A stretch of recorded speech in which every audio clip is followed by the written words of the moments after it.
Hello and welcome to Ott and Math. In this edition of Ott and Math, we're going to talk about vector and a little bit on parametric equations and motion. And the objective is to use vectors and parametric equations to describe motions in a plane, or motion in a plane. All right, so I'm going to give you straight away the vector equation for an object moving at a constant velocity, and ultimately we're going to differentiate between velocity and speed.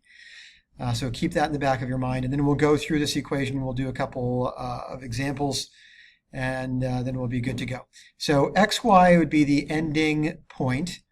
X sub 0, y sub 0 is going to be the starting point. T is going to be the time from time 0. And then a, b is going to be the coordinate form of the velocity or the direction vector, which is going to represent the velocity or the distance traveled, the xy coordinate plane per unit of time. All right, so let's take a look at a vector equation of ray OP is going to be equal to OA, which is the origin vector, the original vector, plus t times the direction vector AB. So if I take OA and then I add multiples of AB, I will end up with a vector OP, and that's what we're trying to establish. All right, so let's put some numbers on this, and then let's talk about how we're going to find a vector equation. So the first thing we want to do is we want to find the direction vector.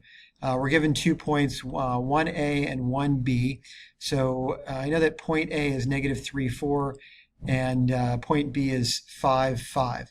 So the first thing we need to do is find the direction vector of line AB, or we'll say this ray AB for now.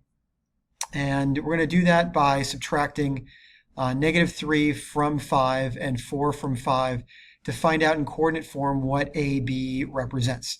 So 5 minus 3, 5 minus 4 leaves us with 8, 1, and that is the coordinate form of the vector AB. All right, so that's our first step.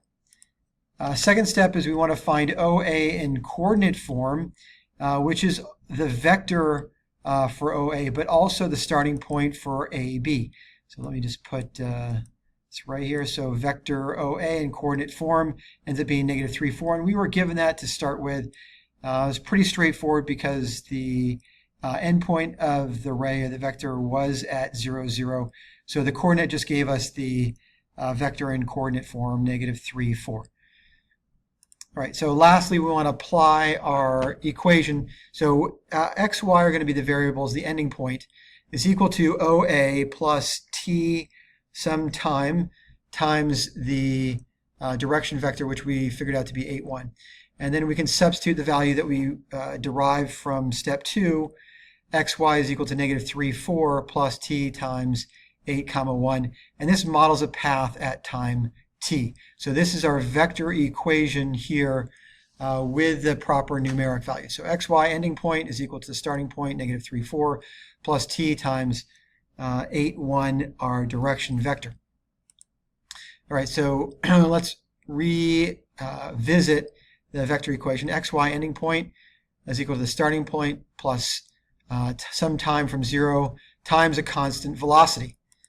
All right, so velocity is different than speed. So velocity tells us the direction and the quantity and the x and y direction.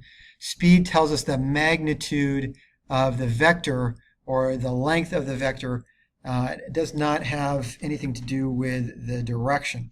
So velocity has something to do with direction and the orientation of the xy plane. Speed is the length of the vector, and we're going to get that by using the distance formula. And the distance formula is just the square root of a squared plus b squared. All right, so let's take a look then at our vector equation that we derived from the first example.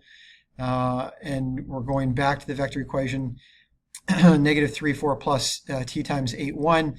And we're going to use that, the direction vector to find the speed. So the length of AB is going to be 8 squared plus 1 squared, taking the square root of that value.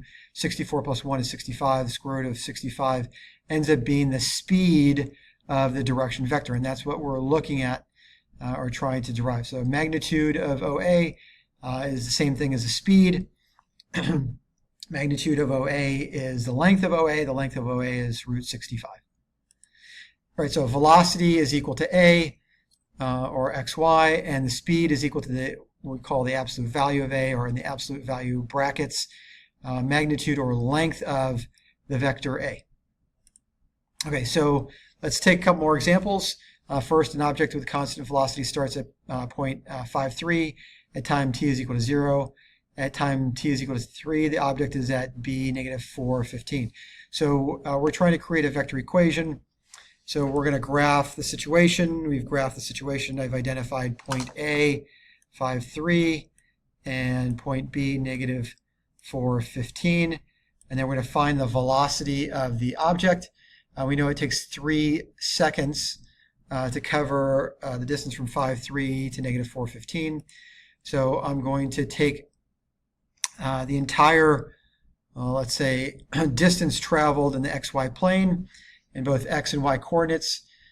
So negative 4 minus 5, so I've traveled negative 9 units on the x-axis, and then 15 minus 3, so start with the ending point, subtract the beginning point, 12 units vertically or up on the y-axis, and I've done that in 3 seconds, so I divide negative 9, 12 by 3, and end up with my direction vector of negative 3, 4. All right, so I can use that to create my equation and also to find the speed. So my velocity is negative 3, 4. I'm going to take the square root of negative 3 squared plus 4 squared, which ends up being 5. That's the speed of my my direction vector. So 5 is the speed. Velocity is negative 3, 4. Now I can apply what I know about the vector equation and substitute those values in to find out the vector equation. Xy is equal to 5, 3, my starting point, plus t times the direction vector, negative 3, 4. All right, let's do a couple more examples. Find the vector equation of the line through 1, 5 with the direction vector 2, negative 1. Pretty straightforward. Xy, so I'm going to graph the situation. Direction vector 2, negative 1. Xy is equal to 1, 5, starting point, plus t times 2, negative 1. So I just gave you the direction vector here. We didn't have to derive it by taking some distance on the xy plane and dividing it by the amount of time that it took to get from point A to point B. Find the vector equation for the line through 1, 0 and direction vector 2, negative 4. So same thing here. Xy is equal to 1, 0 starting point plus t times 2, negative 4, the direction vector. Second problem, or third problem, find the vector equation for the line through 7, 5, an inclination of 45 degrees. So we know with an inclination of 45 degrees, and this is not the best problem, but we're just starting to work with inclination or angle values. We know that if this is x, this is also going to be x because my slope is 1. So we're just going to represent the direction vector as 1, 1. All right, so we end up with x, y is equal to 7, 5 plus t times 1, 1. All right, find the vector equation of the moving object with a velocity of 3, negative 1 and position t, 0 of 2, 3. So again, very straightforward. Xy is equal to 2, 3 plus t times 3, negative 1. All right, that's it for this edition of Ott Math. We're going to skip discussing parametric equations for now. Join us next time when we talk about dot product and finding the angle measure between two vectors in the next edition of Ott Math.